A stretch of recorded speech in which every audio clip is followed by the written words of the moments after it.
अच्छा, एक एक बात सोचिए, अगर स्कूल में मान लीजिए सिर्फ प्रिंसिपल सर की ही चलें और स्टूडेंट्स की कोई सुने ही नहीं, तो क्या होगा?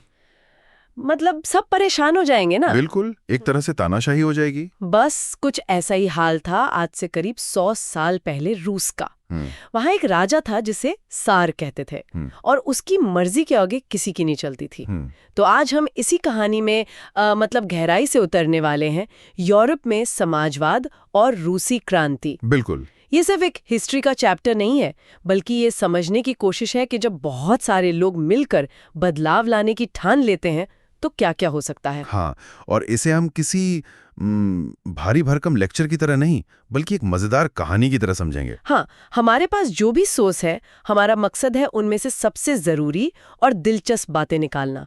हम देखेंगे कि कैसे अलग अलग सोच वाले लोग थे, ठीक वैसी जैसे हमारी क्लास में अलग अलग ग्रुप्स होते हैं। एक्चुअली, और कैसे उनकी सोच ने मिलकर एक पूरे देश का भविष्य बदल दिया। तो कहानी शुरू होती है क्रांति से पहले की यूरोप से। माहौल कैसा था उस वक्त? हमारे सोर्स बताते हैं कि मेनली 3 तरह के ग्रुप्स थे। लिबरल्स, रेडिकल्स और कंजर्वेटिव्स। हाँ, और ये सुनने में शब्द थोड़े भारी लगते हैं। पर है बहुत आसान, अपने स्कूल वाले उदाहरण से ही समझते हैं। हाँ, वो बेस्ट रहेगा। तो सबसे पहले आते हैं लिबरल्स। ये क्लास के वो स्टूडेंट्स हैं जो कहते हैं, यार स्कूल के रूल्स बदलने तो चाहिए, पर आराम आराम से। अच्छा, मतलब एकदम से सब कुछ नहीं। हाँ, एकदम से नहीं। ये लोग चाहते थे कि राजा की पावर थोड़ी कम हो, लेकिन वोट देने का हक सिर्फ उन लोगों को मिले जिनके पास प्रॉपर्टी है। ओह, मतलब अमीर लोगों को। और औरतों को वोट देने का हक? नहीं नहीं, उसके हक में ये बिल्कुल नहीं थे। अच्छा, तो ये वो लोग थे जो बदलाव तो चाहते थे पर आधा अधूरा। बिल्कुल। अब आते हैं दूसरे ग्रुप पर, रेडिकल्स। ये तो नाम से ही तेज लगते हैं। हाँ, ये क्लास के वो तेज तर्रार बच्चे हैं जो कहते हैं, ये पुराने सड़े गले नियम हटाओ, अभी के अभी नए नियम लाओ। मतलब पूरा सिस्टम ही बदल दो। पूरा सिस्टम।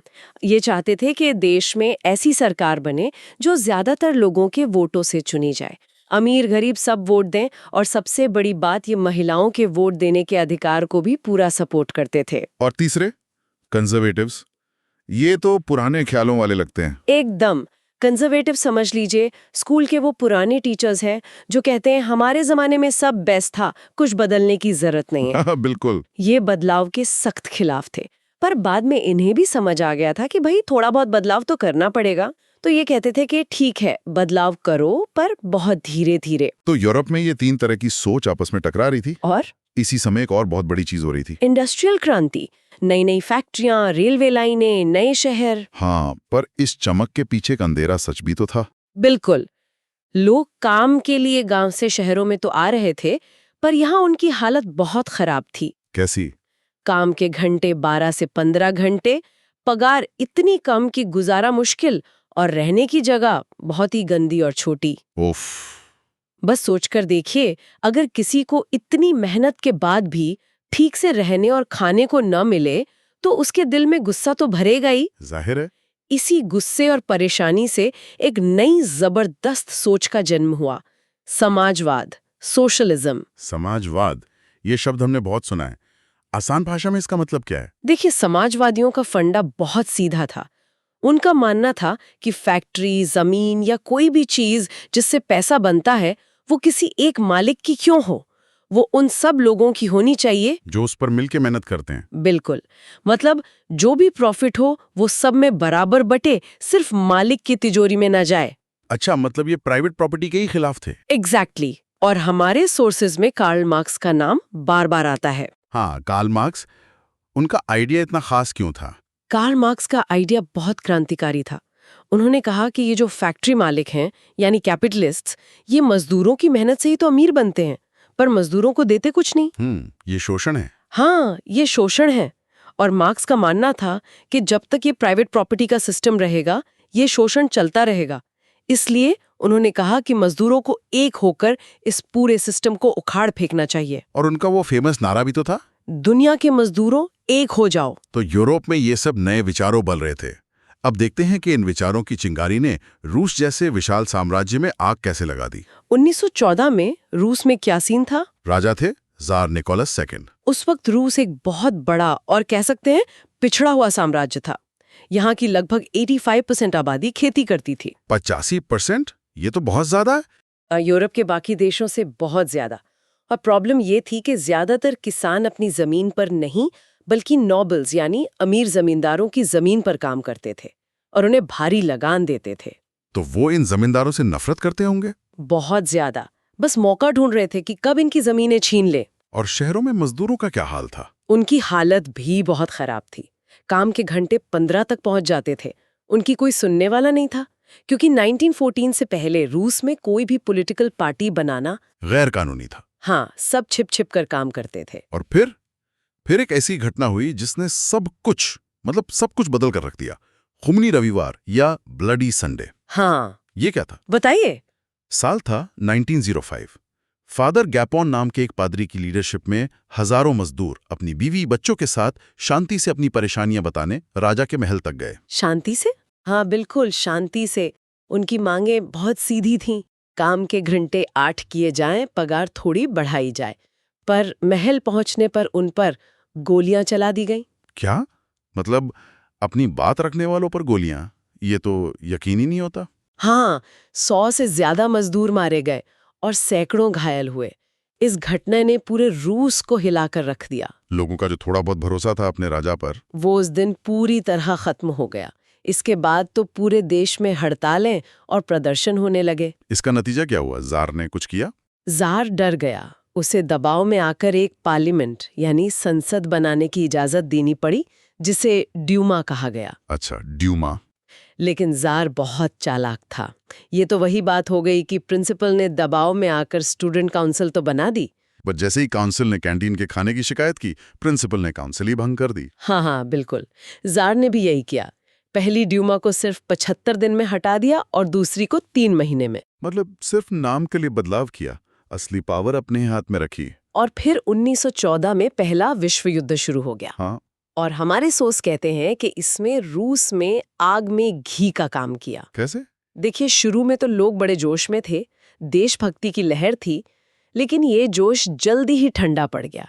रूस की आर्मी जर्मनी और ऑस्ट्रिया से बहुत बुरी तरह हार रही थी। लाखों सैनिक मारे गए। हालत इतनी खराब थी कि पीछे हटते समय रूसी सैनिकों ने अपनी ही फसलें और बिल्डिंग्स तबाह कर दी ताकि दुश्मन के हाथ कुछ न लगे। अरे, इससे तो रूस में। हाँ, रूस में ही 30 लाख से ज्यादा लोग बेघर हो गए। और देश के अंदर लोगों पर क्या असर पड़ रहा था? देश के अंदर खाने की भारी कमी हो गई। सारा अच्छा अनाज आर्मी के लिए भेजा जा रहा था। शहरों में रोटी की दुकानों पर लंबी लंबी लाइनें लगने लगी। और लोगों का गुस्सा जार पर तो था ही। उसकी जर्मन पत्नी जारीना अलेक्जेंड्रा पर और भी ज्यादा बढ़ गया, क्योंकि युद्ध जर्मनी से हो रहा था और रानी जर्मन थी। तो अफवाहें फैलने लगी होंगी। हाँ, कि वो एक जासूस है और रूस को हरवाना चाहती है। तो गुस्सा बढ़ता जा रहा था। और फिर फरवरी 1917 में वो फट पड़ा। बिल्कुल, क्रांति हो गई। और सबसे दिलचस्प बात यह है कि इस विशाल क्रांति की शुरुआत किसी बड़े नेता ने नहीं, बल्कि पेट्रोग्राद शहर की हजारों महिला मजदूरों ने की थी। सच में? हाँ, 22 फरवरी को एक फैक्ट्री में तालाबंदी हुई और अगले दिन 23 फरवरी को 50 से ज्यादा फैक्ट्रियों की महिलाएं अपने बच्चों के लिए रोटी की मांग करते हुए हड़ताल पर चली गईं। वाह। इसी दिन को बाद में अंतर्राष्ट्रीय महिला दिवस के तौर पर मनाया जाने लगा। मतलब इसकी शुरुआत महिलाओं ने की, लेकिन सैनिक तो राजा के साथ थे, उन्होंने इसे रोका नहीं। यही तो कहानी का सबसे बड़ा मोड़ था। पहले तो सरकार ने सैनिकों को भीड़ पर गोली चलाने का हुक्म दिया, पर धीरे धीरे और मजदूर भी प्रदर्शन में शामिल हो गए। और फिर सैनिक भी सोचने लगे कि ये हमारे ही तो लोग हैं। हाँ, ये हमारे ही तो लोग हैं, भूखे परेशान, हम इन पर गोली कैसे चलाएं। शाम तक कई सैनिकों ने हुक्म मानने से इनकार कर दिया और प्रदर्शन करने वालों के साथ मिल गए। लेकिन सैनिक अपनी ही जनता के साथ क्यों मिल गए? हुक्म मानने से इनकार करना तो बहुत बड़ा कदम होता है। बहुत अच्छा सवाल है। देखिए, सैनिक भी तो उन्हीं किसान और मजदूर परिवारों से आते थे। वो भी युद्ध में मर मर कर थक चुके थे। जब उन्होंने देखा कि उनके अपने ही भाई बहन रोटी के लिए सड़कों पर हैं, तो उन्होंने जार का साथ छोड़ दिया। और बस इसके बाद खेल खत्म। खेल खत्म। 2 मार्च को जार को अपनी गद्दी छोड़नी पड़ी। रूस से राजशाही का अंत हो गया और एक प्रोविजनल सरकार यानी एक काम चलाओ सरकार बना ली गई। जार तो चला गया, पर कहानी अभी बाकी थी। अब होती है असली हीरो की एंट्री। Vladimir Lenin. हाँ, लेनिन बोल्शेविक पार्टी के सबसे बड़े लीडर थे। जब फरवरी क्रांति हुई वो देश से बाहर थे। वो अप्रैल 1917 में रूस वापस आए और आते ही उन्होंने 3 जबरदस्त मांगे रखीं, जिन्हें अप्रैल थीसिस कहा जाता है। क्या मांगे थी वो? इतनी सिंपल और पावरफुल कि सबके दिमाग में बैठ गईं। पहली, युद्ध खत्म करो यानी पीस। पीस। दूसरी, सारी जमीन किसानों को दो यानी लैंड। लैंड। और तीसरी, सबको रोटी दो यानी bread. Peace, land and bread. शांति, जमीन और रोटी। सुनने में तो ये बहुत अच्छा लगता है। बिल्कुल, और यही लेनिन का जीनियस आइडिया था। जो नई प्रोविजनल सरकार बनी थी वो बड़े बड़े वादे कर रही थी पर कुछ कर नहीं रही थी। वो युद्ध भी चला रही थी और जमीन का मामला भी नहीं सुलझा रही थी। लेनिन ने लोगों को वो दिया जो वो सुनना चाहते थे, एक फौरन और आसान समाधान। एग्जैक्टली। लोगों को लगा कि यही वो आदमी है जो हमारी प्रॉब्लम सॉल्व कर सकता है। और फिर हुई अक्टूबर की दूसरी क्रांति। हाँ। 24 अक्टूबर 1917 की रात को बोल्शेविकों ने एक सीक्रेट प्लान के तहत पेट्रोग्राद शहर की सरकारी बिल्डिंगों, टेलीफोन ऑफिस, रेलवे स्टेशनों पर कब्जा कर लिया। मतलब एक तरह से तख्ता पलट कर दिया। हाँ, सुबह तक पूरा शहर उनके कंट्रोल में था। बिना ज्यादा खून खराबे के रूस की सत्ता बोल्शेविकों के हाथ में आ गई। तो लेनिन के आने के बाद रूस में क्या-क्या बड़े बदलाव हुए? क्या उन्होंने अपने वादे पूरे किए? सत्ता में आते ही उन्होंने अपने वादे पूरे करने शुरू कर दिए। ज्यादातर इंडस्ट्री और बैंक सरकार के हो गए। नेशनलाइज कर दिए गए। हाँ, जमीन को सामाजिक संपत्ति घोषित कर दिया गया और किसानों को खुली छूट दे दी गई कि वो जमींदारों की जमीन पर कब्जा कर लें। अरे वाह। और बोल्शेविक पार्टी का नाम बदलकर रशियन कम्युनिस्ट पार्टी रख दिया गया। लेकिन सब कुछ इतना आसान तो नहीं रहा होगा। जो लोग बोल्शेविकों के खिलाफ थे उनका क्या हुआ? बिल्कुल नहीं। रूस अब एक पार्टी वाला देश बन गया। सिर्फ कम्युनिस्ट पार्टी ही चुनाव लड़ सकती थी। ओह। विरोध की हर आवाज को दबाने के लिए एक सीक्रेट पुलिस बनाई गई, जिसे पहले छेंका कहा जाता था। जो भी पार्टी की आलोचना करता उसे कड़ी सजा दी जाती। और इसके बाद तो सिविल वॉर भी हुआ। हाँ, एक भयानक गृह युद्ध छिड़ गया। बोल्शेविकों, जिन्हें रेड्स कहा जाता था, उनके खिलाफ कई ग्रुप्स ने मिलकर लड़ाई लड़ी। कौन थे ये लोग? इनमें जार को सपोर्ट करने वाले व्हाइट्स थे और किसान थे जो अपनी जमीन के लिए लड़ रहे थे, वो ग्रीन्स थे। और इन्हें बाहरी ताकतों का भी साथ मिला था शायद। हाँ, फ्रांस, अमेरिका, ब्रिटेन, वो सब रूस में समाजवाद के बढ़ने से डरते थे। पर 1920 तक बोल्शेविकों ने सबको हराकर ज्यादातर पुराने रूसी साम्राज्य पर अपना कंट्रोल कर लिया। लेनिन के बाद आया स्टालिन। उनका दौर तो और भी ज्यादा सख्त माना जाता है ना? बहुत ज्यादा। स्टालिन का दौर बहुत क्रूर था। उन्होंने देश की अर्थव्यवस्था को प्लान करने के लिए 5 वर्षीय योजनाएं यानी 5 ईयर प्लान्स शुरू की। इससे फायदा तो हुआ होगा। प्रोडक्शन तो रॉकेट की तरह बढ़ा, स्टील, कोयला, तेल, सबका। लेकिन इस तरक्की की भारी कीमत मजदूरों ने चुकाई। उनके काम करने के हालात बहुत ही ज्यादा खराब थे। और हमारे सोर्स में एक शब्द आता है, कलेक्टिवाइजेशन, सामूहिकीकरण। ये क्या था? ये स्टालिन के दौर की सबसे भयानक नीतियों में से एक थी। देखिए, 1927-28 के आसपास शहरों में अनाज की भारी कमी हो गई। अच्छा। स्टालिन को लगा कि अमीर किसान, जिन्हें कूलक कहा जाता था, वो ज्यादा मुनाफे के लिए अनाज छिपा रहे हैं। होर्डिंग कर रहे हैं मतलब। एग्जैक्टली। तो स्टालिन ने एक फरमान जारी किया। सभी किसानों से उनकी छोटी छोटी जमीनें छीन ली गईं। सबकी। और उन्हें बड़े बड़े सरकारी खेतों, जिन्हें कोलखोस कहते थे, में मिलकर काम करने पर मजबूर किया गया। अरे, जिन किसानों ने जमीन के लिए इतनी बड़ी क्रांति की, उन्होंने ये कैसे मान लिया? उन्होंने नहीं माना। बहुत से किसानों ने इसका जबरदस्त विरोध किया। गुस्से में उन्होंने अपने जानवरों को ही मार डाला ताकि वो सरकार के हाथ न लगे। उफ। 3 के बीच सोवियत इतिहास का सबसे बड़ा अकाल पड़ा, जिसमें 40 लाख लोग। रोटी के वादे से शुरू हुई क्रांति में 40 लाख लोग भूख से मर गए। हाँ, ये उस क्रांति का सबसे दुखद और विडंबना वाला पहलू है। एक बेहतर दुनिया बनाने का सपना एक डरावने सपने में बदल गया। तो इस पूरी कहानी में हमने देखा कि कैसे रूस में एक जालिम राजा के राज से शुरू होकर दुनिया का पहला समाजवादी राज्य बना।